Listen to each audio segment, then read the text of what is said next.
Du RDPC, c'était lui donner du MRC, le mandataire du MRC, c'était lui donner une chance de rentrer dans le jeu républicain, parce que la politique, ce n'est pas la rue, c'est au Parlement, c'est dans les municipalités, c'est au Sénat, ainsi de suite, ainsi de suite. Alors, on vous donne une chance, vous dites que vraiment, cette chance-là, vraiment, ça ne me dit rien. Et après, on se réveille le matin pour dire que, oh, bon, vraiment, nous, on va mourir. Et c'est que, non, il va aller mourir seul. Personne ne va l'accompagner dans sa tombe. Il n'a pas vraiment besoin de 2025 pour mourir. Il y a les cordes qui se vendent dans les marchés partout. On n'a pas besoin d'attendre 2025. Il faut vraiment, c'est une mise en garde claire. Les autorités administratives sont là pour encadrer les activités politiques. Voilà, il faut que ça soit clair. Donc ils peuvent apprécier pour dire que maintenant ça peut aller, maintenant ça peut ne pas aller, ainsi de suite. Alors, nous sommes pour le respect de la loi. La loi doit être respectée. D'ailleurs, j'ai vu que ce député qui parle d'un candidat a plutôt dit qu'il plaidait pour un candidat du RDPC. Je ne sais pas si vous avez vu la vidéo comme moi. Donc vous voyez que même Dieu Tout-Puissant, quand on veut tricher, vraiment, même Dieu ne peut pas accepter.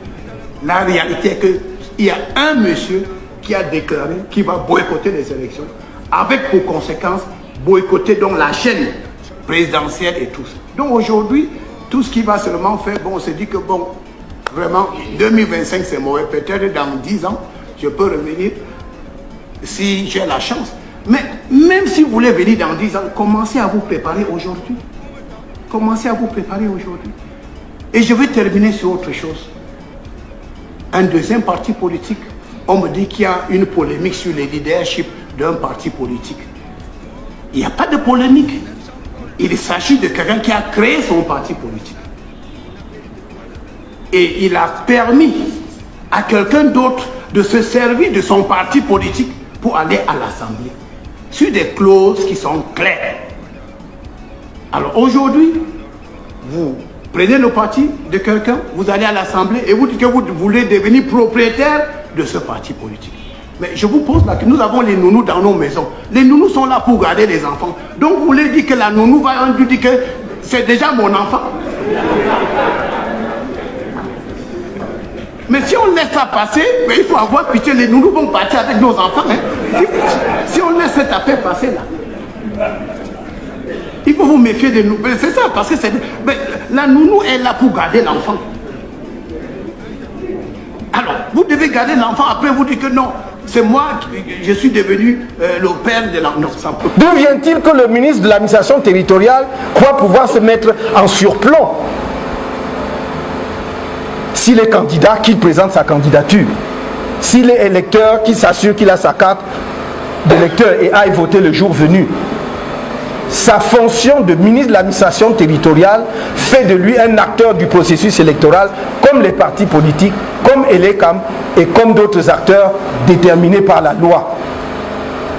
Il faut arrêter la confusion et l'esbrouf. Il faut arrêter le m'as-tu vu. Cela n'impressionne personne.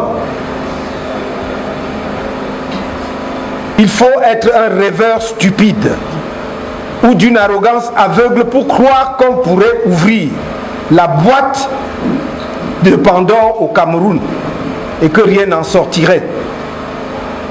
À force de dessiner le diable sur le mur, il finira par apparaître. Que ceux qui croient qu'ils peuvent craquer une allumette dans une usine à gaz et en sortir vivant se détrompent. On mourra tous dans cette usine à gaz.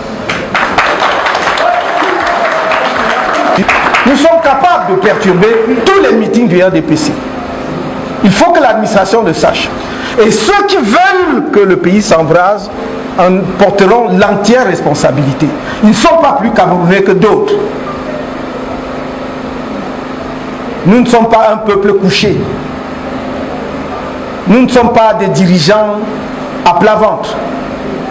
Nous sommes des hommes et des femmes responsables, respectueux des institutions de la République, lesquelles doivent nous respecter, non seulement comme citoyens, mais comme responsables de formations et partis politiques prévus par la Constitution pour accompagner les élections dans notre pays.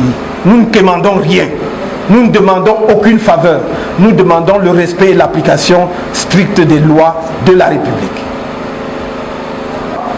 Qu'ils le veuillent ou pas, que cela leur plaise ou pas, ils ne perdent rien pour attendre, car quand viendra le moment de déployer nos activités, je peux les assurer que nous les déploierons. Alors, nous les déploierons, quel que soit ce qu'ils feront. Parce que s'ils veulent justement qu'on passe par des cases, s'ils veulent que l'on passe par les cases que nous voulons à tout prix éviter, que nous essayons d'éviter depuis 10 ans, alors croyez-moi, on ira. Ça suffit. Ça suffit. Il faut respecter les Camerounais.